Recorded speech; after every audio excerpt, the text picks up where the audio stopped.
Beginning of your film career, should you be selective about who you're working with? In general, you want to get a job on the biggest TV show or movie that you can.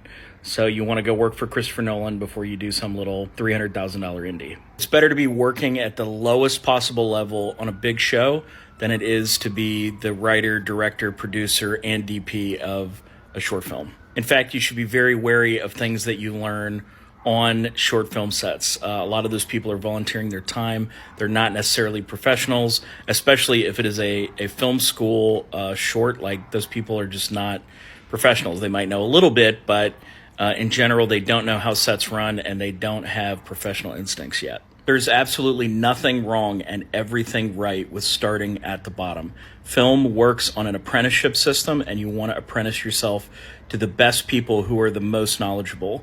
And you're not going to have access to the very best on your first movie, but you want to keep working with better and better people if you can. Same is true of the assistant path too.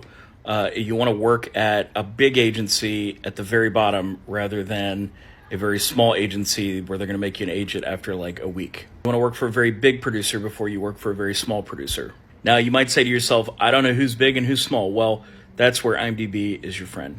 Get an IMDb Pro membership and look people up. Everyone you meet, everyone you come across, everyone you apply for a job with. Look up the movie, look up the producer on IMDb Pro.